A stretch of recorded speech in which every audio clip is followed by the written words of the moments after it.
इसने चौथा काम क्या किया, इसने अपने राज्य के बारे में अच्छा सोचा। इसने सोचा कि अफगानिस्तान, यहाँ पर जहाँ पर गजनी है और क्या कहते हैं खुरासान, एक जगह है खुरासान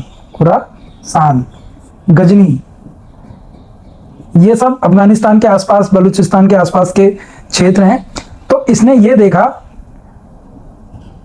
मोहम्मद बिन तुगलक ने कि खुरासान में अभी आंतरिक युद्ध चल रहे हैं, आंतरिक अशांति फैली है, सब एक दूसरे से लड़ रहे हैं। तो इसने सोचा कि क्यों ना एक बड़ी सेना इकट्ठी करके इस पर हमला किया जाए और इसको अपने साम्राज्य में मिला लिया जाए और वहां का शासक बना जाए। काम तो इसने अच्छा सोचा कि अपने साम्राज्य का विस्तार करना, और इसने इसके लिए करीबन खुरासान, इसका हम ऐड देंगे खुरासान अभियान।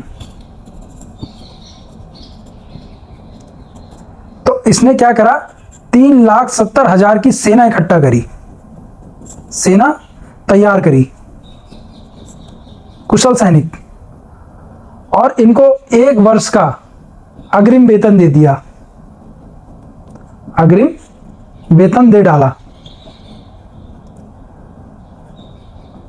पर जिस कारण से इस पर हमला करना चाहता था कि आंतरिक अशांति फैली थी, पर किसी कारणवश वो अशांति खत्म हो गई। यहाँ के राजा एकजुट हो गए, एक बड़ी शक्ति यहाँ पर तैमूर ने यहाँ पर कब्जा कर लिया। उसने सबको अपने अधीन करके एक इस्टेब्लिश शासक बन गया, जिससे जब इसको यह पता चला तो उसने इस अभियान को रद्द कर दिया। और ये बहुत जल्दीबाजी करता था किसी भी काम को करने में, ये इसकी बड़ी कमी थी कि बहुत जल्दी में रहता था हमेशा किसी भी काम को करने में। इसने 1 वर्ष का अग्रिम वेतन दे दिया और फिर से खजाने पर बहुत बड़ा असर हुआ, जिससे इसकी बहुत आलोचना हुई। काम तो अच्छा करने गया पर वो गलत हो गया। 5वां काम क्या किया इसने कराचिल अभियान भेजा। जो ये कराचिल है, आज का ये वर्तमान कुमाऊं, उत्तराखंड का कुमाऊं वाला एरिया है। यहाँ पर नेपाल लगता है और यहाँ से चीनी आक्रमण बहुत होते हैं, और यहाँ के कुछ लोकल राजा भी हैं जो यहाँ पर मोहम्मद बिन तुगलक की अधीनता नहीं स्वीकार कर रहे हैं। इसलिए इसने ये कराचिल अभियान भेजता है। करीबन 10,000 सैनिकों को ये यहाँ पर भेजता है कि ये यहाँ पर जाएं और यहाँ के राजाओं को अपने अधीन लाएं और नेपाल से हो रहे चीनी आक्रमण को रोकें। तो ये जितने भी सैनिक हैं, ये इस जगह की परिस्थिति को नहीं जानते हैं, क्योंकि जो कुमाऊं वाला एरिया है ये पहाड़ी एरिया है। यहाँ पर खड़ी चढ़ाइयाँ हैं, ठंड बहुत पड़ती है और बहुत सारे सुविधाएं नहीं है, जंगल है, जंगलों से भरा है। तो ये सब लोग जब यहाँ पहुँचे तो यहाँ पर ना ठंड का सामना कर पाए, यहाँ पर खड़ी चढ़ाई नहीं चढ़ पाए, और बीमार होकर ये लोग काफ़ी, इनकी सेना वहाँ नष्ट हो गई। कहा जाता है कि कुछ ही लोग वापस लौटे और बाकी सब लोग बीमारी से यहीं पर ही मर गए। तो इसका ये अभियान भी फेल हो गया।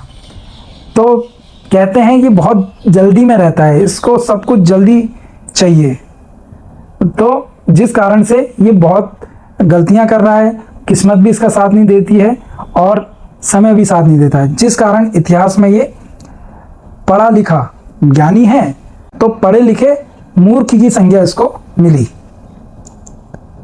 अब इसके हम और भी चीज़ कुछ जानते हैं कि इसने और क्या क्या किया, जो हमारे एग्जाम के पॉइंट ऑफ व्यू से बहुत इंपॉर्टेंट है। इसके समय में कृषि विभाग की स्थापना हुई। कृषि विभाग, जिसको दीवान ए कोही नाम दिया गया। इसने कृषि के क्षेत्र में बहुत अच्छे काम किए इस विभाग ने, कि कृषि में जो समस्याएं आती थी कि फसलों को इन लोगों ने रोटेट करवाया कि ये फसल ना करके ये फसल करी जाए, टेक्निक का यूज़ करा। तो इस विभाग ने ये काम करके कृषि को बहुत अच्छा यहाँ पर कर दिया था। तो एग्ज़ाम में ये क्वेश्चन पूछा जा सकता है कि किसके समय में कृषि विभाग की स्थापना हुई, उसका नाम क्या था, या ये क्वेश्चन पूछेंगे, या ऐसे क्वेश्चन ये आ सकता है दीवान ए कोही किसके समय में स्टार्ट हुआ था और ये क्या था? तो हमें पता होना चाहिए, दीवान कोई कृषि विभाग था जो कृषि से रिलेटेड काम करता था, कृषि को कैसे बढ़ाया जाए, और ये मोहम्मद बिन तुगलक के समय में बना था, दीवान कोही। और जो ये मोहम्मद बिन MBT है, ये हिंदुओं का इतना विरोधी नहीं था, क्योंकि ये हिंदुओं के साथ, ये हिंदुओं के सभी त्योहारों में, दिवाली, होली, ये सब में जाता था, ये सब में शामिल होता था। और ये हिंदू धर्मशास्त्र के जो ज्ञानी हैं, पंडित हैं, उनके साथ भी बैठता था और उनसे भी धर्मशास्त्र में ज्ञान हासिल करता था। तो ये हिंदू विरोधी नहीं था। इसके समय में बहुत सारे अच्छे पद पर हिंदू भी पहुंचे थे। इसके समय में एक महत्वपूर्ण घटना ये हुई जो हमारे एग्ज़ाम के पॉइंट ऑफ व्यू से बहुत ज़्यादा इम्पॉर्टेंट है, कि इसके समय में मोरक्को से, जो अफ्रीका की एक जगह है, अफ्रीका, वहाँ से एक यात्री आया जिसका नाम था इब्न बतूता। क्या नाम था? Ibn Battuta. तो ये 1333 ईस्वी में मोहम्मद बिन तुगलक के दरबार में आया, और मोहम्मद बिन तुगलक ने इसको वहाँ का, अपने दरबार का गाजी, मतलब न्यायाधीश कह लो, धीस बना दिया। और इसने अपनी फेमस किताब रहला लिखी, और ये मोहम्मद बिन तुगलक के पूरे प्रशासन के बारे में इसमें इसका वर्णन है। तो ये क्वेश्चन एग्जाम की दृष्टि से मोस्ट इम्पोर्टेंट है, मोस्ट इम्पोर्टेंट क्वेश्चन। तो इसमें ऐसे ऐसे क्वेश्चन पूछे जा सकते हैं कि मोहम्मद बिन तुगलक के समय में कौन सा यात्री आया था, तो हमें पता होना चाहिए मोहम्मद बिन तुगलक के समय पे इब्न बतूता आया था। सन पूछा जा सकता है, तो ये याद करना है। और इसने कौन सी पुस्तक लिखी थी, तो रहला। तो ये क्वेश्चन आप लोग याद कर लीजिएगा।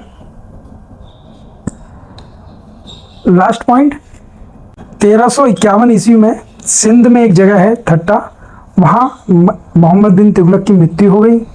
इसकी मृत्यु पर एक इतिहासकार हैं बदायूनी, वो कहते हैं कि राजा को अपनी प्रजा और प्रजा को अपने राजा से मुक्ति मिल गई। ये फेमस एक कोट है जो बहुत मोहम्मद बिन तुगलक के जीवन से जुड़ा हुआ है। तो आपने इस पूरे क्लास में ये समझा होगा कि क्यों मोहम्मद बिन तुगलक को एक पढ़ा लिखा मूर्ख कहा जाता है, कि अपने जितने भी कार्य उसने किए वो सब फेल हो गए, और जिससे जनता को काफ़ी गहरा कष्ट झेलना पड़ा हमेशा इनकी योजना से, इसके सैनिकों को, इस वहाँ के नागरिकों को, जिस कारण इतिहास में मोहम्मद बिन तुगलक एक मूर्ख राजा की संज्ञा उसको मिली, पागल राजा की संज्ञा इसको मिली। तो ये था हमारा मोहम्मद बिन तुगलक। धन्यवाद।